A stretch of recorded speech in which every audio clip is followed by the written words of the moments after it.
sejahtera untuk kita semua, saudara-saudara yang terkasih dalam Tuhan Yesus Kristus. Pada kesempatan ini saya akan kembali membagikan firman Tuhan kita. Dalam sebelum itu kita berdoa. Karena Bapa, Putra, dan Kudus, Esa, amin. Terima kasih Tuhan atas berkat pengharapan kami di mana Engkau selalu lindungi menjaga kami Bapa. Rawat menopang tugas kami dengan baik sebagaimana biasanya. Tuhan, saat ini kami mendengar sebagian dari firman-Mu, kiranya Engkau berkati urapi kami Tuhan. Jika apapun yang akan kami sampaikan telah disampaikan kepada kami dapat kami masukkan ke dalam hati pikiran kami Tuhan, terlebih kami berisikan dalam firman kami. Terlebih juga hamba-Mu yang akan menyampaikan firman Tuhan ini, kiranya apa yang hamba-Mu ini sampaikan sesuai dengan seturut dengan kehendak-Mu. Ridho peran kami Tuhan, Bunda Santa Para Maria, terus sudah berdosa bagi kami dan sampaikan doa kami ini pada Kristus Yesus Tuhan kita. Amin. Bapa, Putra, dan Kudus, Esa, amin. Baik saudara-saudara yang terkasih dalam Tuhan Yesus Kristus, pada kesempatan ini firman Tuhan yang sampai pada kita yang tertulis di dalam Yohanes pasal 13 ayat 15 sampai dengan 17. Saya ulang kembali, Yohanes pasal 13 ayat 15 sampai 17. Demikian firman Tuhan. Sebab aku telah memberikan suatu teladan kepadamu, supaya kamu juga berbuat sama seperti yang telah kuperbuat kepadamu. Aku berkata kepadamu, sesungguhnya seorang hamba tidaklah lebih tinggi daripada tuannya, ataupun seorang utusan daripada dia yang mengutusnya. Jikalau kamu tahu semua ini, maka berbahagialah kamu jika kamu melakukannya. Amin. Saudara-saudara yang terkasih dalam Tuhan Yesus Kristus, firman yang sampai pada kita saat ini adalah di mana ketika sebelum hari Paskah, sebelum Paskah dimulai, Yesus berkumpul dengan murid-muridnya, di mana dia membasuh kaki murid-muridnya. Dia memberikan suatu contoh ataupun cara yang harus dilakukan para murid, yaitu supaya saling melayani, saling memahami satu sama lain. Dan menjadi titik fokus kita pada hari ini adalah di mana di ayat ke-15, di mana situ Yesus mengatakan, sebab aku telah memberikan suatu teladan kepadamu, supaya kamu juga berbuat sama seperti yang telah berbuat kepadamu. Dari ayat ini kita diberitahukan bahwa Yesus telah memberikan teladan kepada kita sebagai murid-muridnya. Di mana Yesus memberikan teladan kepada kita sebagai murid-muridnya, jadi kita dapat mengikuti teladan Kristus dan kita dapat melakukan seperti apa yang Yesus lakukan. Beberapa poin ataupun yang menjadi titik pembahasan kita kali ini yaitu apa itu teladan Kristus. Jadi kita perlu tahu apa itu teladan Kristus. Sebelum kita masuk ke teladan Kristus, kita perlu mengetahui dulu pengertian kata teladan. Teladan menurut KBBI adalah sesuatu yang patut ditiru ataupun untuk dicontoh, baik itu perbuatan, kelakuan ataupun sifat. Jadi menurut KBBI, kata teladan adalah sesuatu yang patut ditiru ataupun dicontoh, baik itu perbuatan, kelakuan ataupun sifat. Dan meneladani ialah mengambil suatu teladan atau mengikuti teladan. Jadi jika kita meneladani, kita akan mengambil contoh ataupun kita mengikuti baik sifat, kelakuan ataupun hal-hal yang kita anggap baik terhadap seseorang.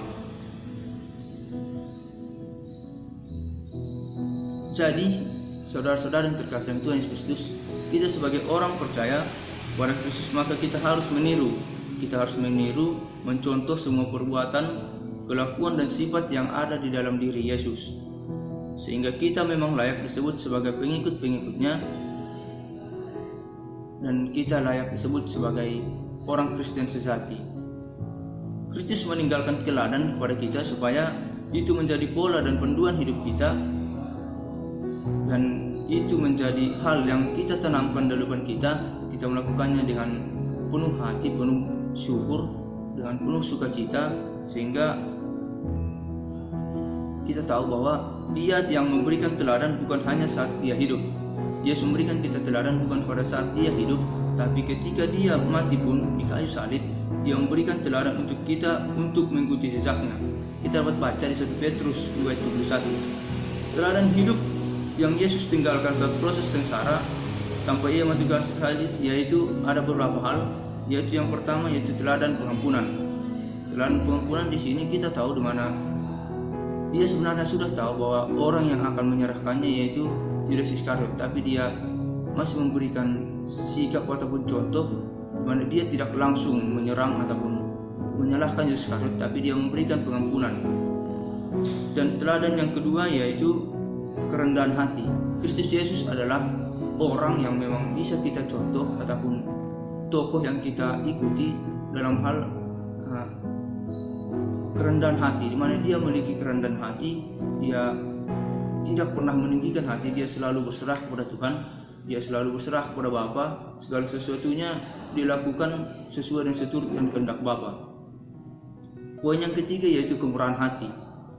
Yesus Kristus juga adalah seorang tokoh yang memiliki kemurahan hati, di mana kita tahu dia adalah Sang Allah sendiri, dia adalah Sang Firman, tapi dia rela lahir dengan begitu hina, lahir di kandang domba, dan juga dia hidup bukan berada di lingkungan ataupun berada di keluarga yang serba ada, tapi dia berada ataupun hidup di bawah bimbingan orang tua yang kita tahu saat itu Yusuf adalah seorang tukang kayu. Jadi poin yang berikutnya yaitu teladan tidak berdosa ataupun teladan tidak melakukan dosa. Yesus Kristus sebagai manusia, kita tahu dia adalah 100 ataupun sepenuhnya Allah dan sepenuhnya manusia. Jadi bisa dikatakan Yesus bisa memiliki ataupun bisa melakukan dosa. Tapi Yesus tidak melakukannya karena dia tahu itu bukan sesuatu hal yang diinginkan Bapa, itu bukan hal yang dikehendaki Bapa. Jadi dia menolak semua hal-hal yang berbau dosa. Dia tidak melakukan dosa, dia mampu mengontrol dirinya sehingga satu dosa pun ataupun sedikit pun dia tidak pernah berbuat dosa. Berikutnya yaitu teladan untuk tidak menipu. Kristus tidak pernah menipu ataupun tidak pernah bersilat kata, dia tidak pernah mengucapkan kata-kata yang tidak sesuai dengan apa yang dikehendaki Bapa. Dia selalu melakukan ataupun menghendaki apa yang Tuhan ataupun Bapa inginkan kepada kita. Dia menyampaikan apa yang sebenarnya terjadi. Dia tidak pernah menyimpan ataupun menyembunyikan satu kata pun, tapi kebenaran yang selalu dia ungkapkan. Poin berikutnya yaitu bahwa poin yang kedua, bagaimana cara kita untuk bisa mengikuti teladan Kristus. Poin yang kedua selanjutnya adalah bagaimana cara kita untuk dapat mengikuti teladan Kristus. Yaitu yang poin yang pertama yaitu kita membaca firman Tuhan.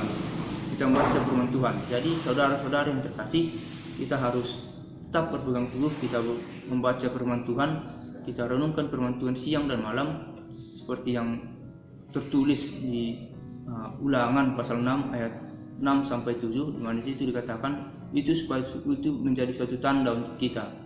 Jadi begitupun kita saat ini, kita harus menjadikan firman Tuhan itu sebagai tanda bahwa kita hidupi dan kita aplikasikan dalam kehidupan kita, sehingga orang lain bisa melihat bahwa kita memang benar-benar adalah pelayan Kristus yang sejati.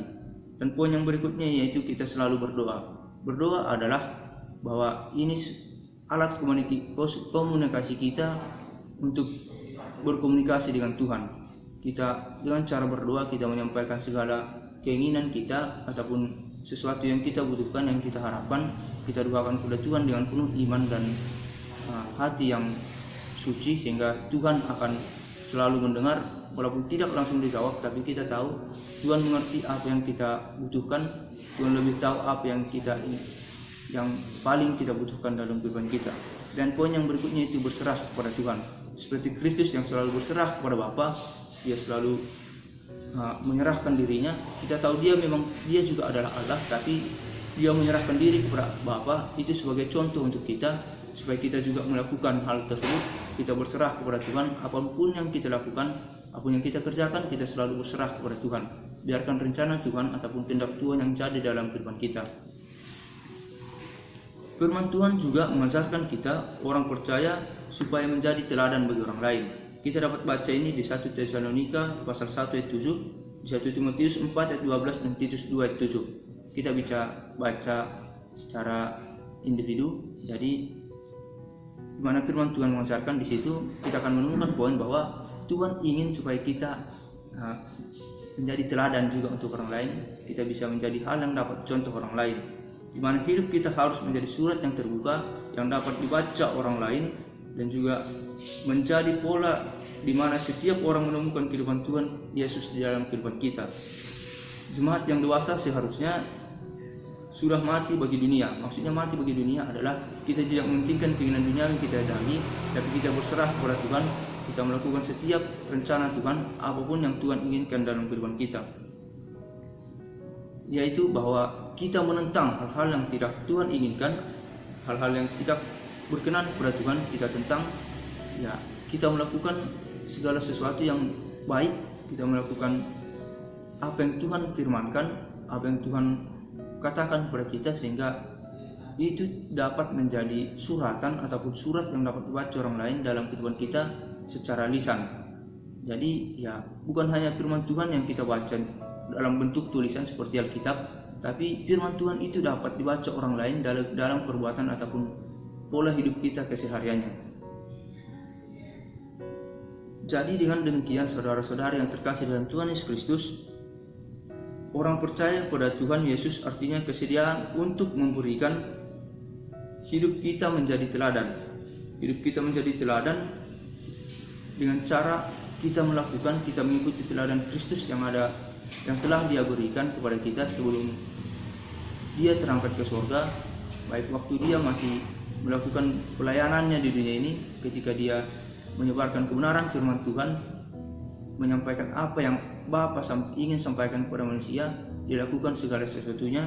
Jadi kita juga harus bisa mengikuti teladan yang diberikan Tuhan kepada kita, menjadikan diri kita semakin bertekun dalam kebenarannya dan taat hidup dalam tuntunan dan pimpinan Roh Kudus, setia sampai akhir dan menuruti kehendaknya.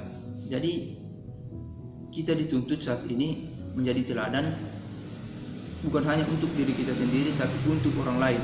Kita harus bisa membawa orang lain untuk lebih mengenal Kristus dari perbuatan dan tindakan kita. Seperti yang di buku Yakobus mengatakan, atau di surat Yakobus mengatakan, iman tanpa perbuatan hakikatnya mati. Jadi ya, jika kita memang beriman pada Kristus, maka kita harus memiliki tindakan ataupun perbuatan. Dan dari teladan ataupun dari sikap kita atau kehidupan kita, cara kita menjalani hidup, di situ orang akan melihat bagaimana kita memang memiliki iman dan juga perbuatan gitu. Bukan hanya iman tapi tidak ada perbuatan, karena itu hanya akan mati. Karena orang lain tidak akan bisa melihat bagaimana sebenarnya iman kita itu yang sesungguhnya.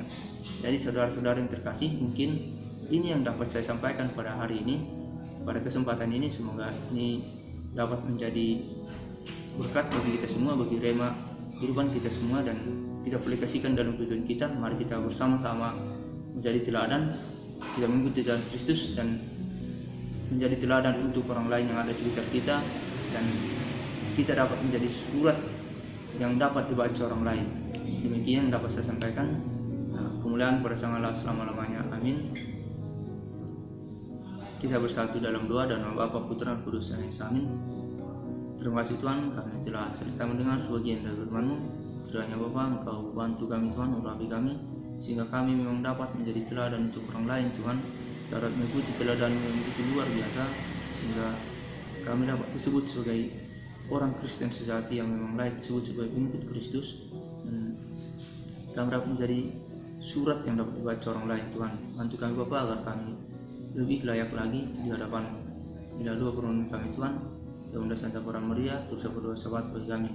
Dalam permohonan kami. Amin. Dalam Bapa, Putra, dan Kudus. Amin. Salam.